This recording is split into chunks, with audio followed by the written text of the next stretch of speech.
Hey everybody, Mike Naso here from IPR with the latest on the tropics. You're going, uh-oh Mike, I haven't seen you in a while, what are you here for now?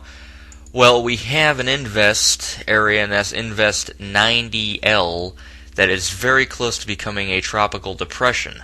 And centered right in here, right about in just about the middle of the Caribbean Sea. Typically that'd be south of the middle of Hispaniola. That's just about where our system is. And it developed from what a wave was moving up here, and low pressure kind of came up north of the islands, got badly sheared, came down near Puerto Rico, and is now sitting at right about 70 west and say 15 north or so. And it should generally move on off towards the west or the west-northwest. And the environment ahead looks friendly for development. And we'll talk about that in just a sec. You can see a closer look at our system, and the convection really has started firing. We have a low-level circulation that was moving like this, and it got pushed far south, and it got far enough south to get out from under those high shear winds, and it's now blowing convection right over the center. You can see better on the infrared, very deep cloud tops. You can even see some very cold ones right in there, and that's right over the top of where it looks like the center of circulation is, or at least is developing. And again, had it not been for that southwest movement, then this system might be caught up over Hispaniola, raining and flooding that area, unfortunately, but it wouldn't likely develop. With this system in the middle of the Caribbean Sea, moving towards the western favorable Caribbean Sea, it looks likely we could see some development from it. Here are the spaghetti model plots, as I like to call them, the latest model guidance. And climatology says, as this orange climatology model shows in here, that typically our system should move west and then gradually bend to the north. A lot of times in late season you'll see development down here because the heat content's still concentrated, you still have favorable conditions, but then as the system starts to make progression north, a front will move in, push it out. We saw that with Michelle 6 years ago in early November, which made landfall near the Bay of Pigs and moved south of the Keys. We also saw, of course, with Wilma 2 years ago in late October. The model guidance, though, is further north than this and has it heading either towards Haiti, Jamaica, and eastern Cuba, getting caught up. Some models have it heading more towards Florida.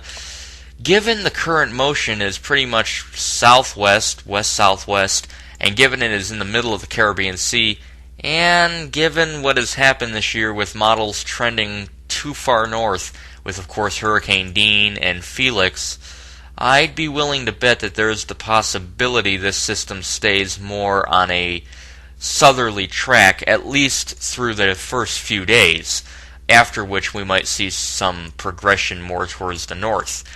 So we're going to have to wait and see just what happens with this, but certainly you're going to have to keep a close eye on it because it looks like this could actually become a hurricane if it does develop.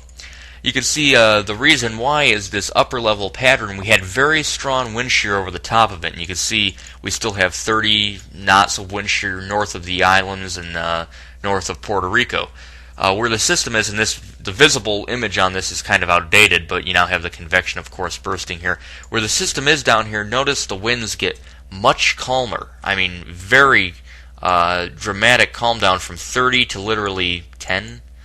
And as it continues to get under a more favorable environment, you can see this anticyclone, high pressure aloft in here. This is extreme favorability. I mean, you get these over the tops of hurricanes, and you could just see, it's complicated because you're looking at it, you're going, okay, we got 80 knots of wind shear up here, we got 30 knots over here, we got 30 knots to the north of it. How is this favorable? Well, you put a system right here in the middle of that, and you've got beautiful ventilation for a system in the western Caribbean Sea, and given that the shear over the western Caribbean Sea, you can see this 5 knots is probably going to be 10 knots or less, and the hot oceanic heat content, if this does develop as it appears to be doing and moves west, it could actually be a hurricane by the time it gets to the western Caribbean Sea, let alone over the Northwest Caribbean. So conditions are favorable for development, and we're going to have to keep a very close eye on this.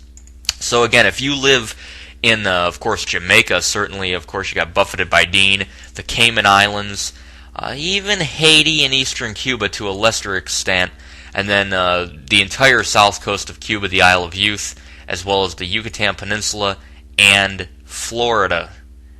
And the Bahamas would want to keep an eye on this one as well. Right now it looks like it's going to generally move in that direction, and conditions appear favorable to where this could become a significant late-season hurricane.